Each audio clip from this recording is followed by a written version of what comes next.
Четете ли поезия?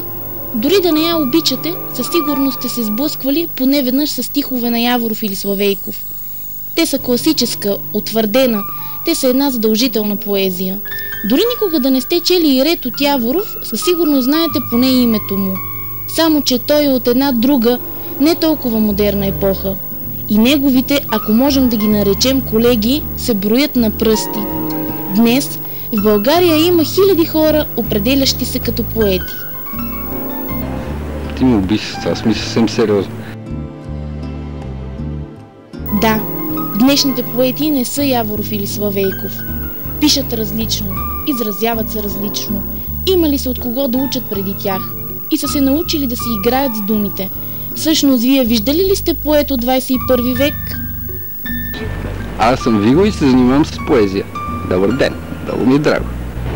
Защо съм поет? Така се случи. Гледай сега, ако някой ми беше казал, че ще стана поет преди дори 5 години, сигурно щях много да му се подигравам. Просто така се случи. Не знаеш какво си пожелавам, очите ми не виждаш скрити и желанието тихо да си ходя далеч от изгубени улици. Не виждаш ли, ме няма. През мен ръцете ти минават, сама си, толкова сама, а колко други заслужават. Всеки е поет. Поезията си е едно чувството си отвътре. Всеки е поет, само че не всички пишат това. Гърдите ми са пълни с дим, очите смазни катран. На консуматор и достойен син, усмихнат, весел и засмян. А за какво се пише най-трудно? Най-трудно се пишат хубавите неща.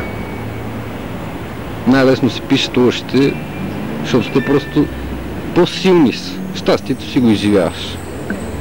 Така не се прави, пеят в хор. Не си помислив за това. Заповядай. Ей от този бор. Наскубал съм ти 2 листа. Искат да ме виждат слаб, приравнен с тяхната особа. Пожелават ми да бъда благ, по-скоро, ако може, в гроба. Предимно нещастни хора четат поезия. Когато има кофти, тогава четат поезия. Какви хора? И най-вече жени. Какви хора четат поезия? Да, това е поет от 21 век. Той обаче никога няма да има своя стихосбирка. И не защото не иска. Просто вече не е модерно.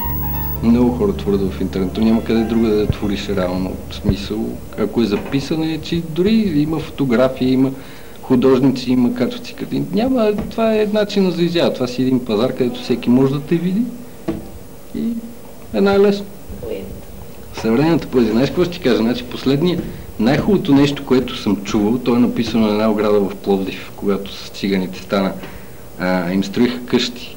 Значи най-хубавият стих беше: тъмно е, вънка духа вятър, циганин се връща от театър. Това е най-хубавото нещо, което съм чел и което е написано на една ограда. Можеш ли?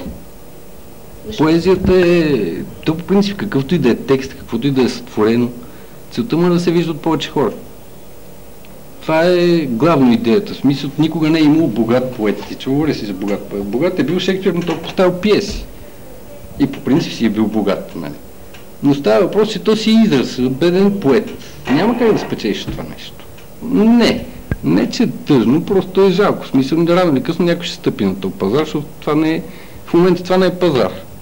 Никой не е инвестирал в това нещо. Прави се без никаква идея. Това е място, където могат да се изкарват наистина добри пари, но просто никой не мисли по този начин, защото се тръгва с фразата българина на чете. Не е верно. Който се съмнява в това нещо, просто да види какво става по сайтовете и блогърите и страшно много четени има хората.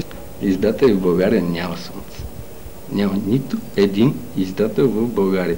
В България има само печатари. Всеки идиот може да бъде издаден сега. В смисъл, аз мога да отида и да си издам.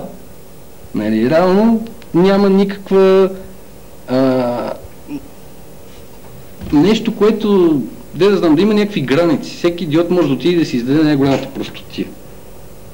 В смисъл, това е най-грозното, защото наистина, после като казват български автори, не знам си какво, наистина се издават глупости, които дават едно лице, което е лошо. И излизат после и ти казват, че това в интернет е еди какво си, ние гледате какво издаваме, правят се някакви промоции от време на време по някои телевизии, излизат и се предлагат някакви хора, които казват, те ти изобщо не могат да пишат. Правят се статики, в които се подбират нарочно неща, които са некадърни. Нали? А има страшно хубави неща, в смисъл, наистина има уникални. Аз предимно поезия чета, да, вярно е, но точно такива стихотворения съм попадал, които са... Аз съм сигурен, че това нещо може да бъде издадено и прочетено от много повече хора от тия неща, които се издават. Просто е наложено.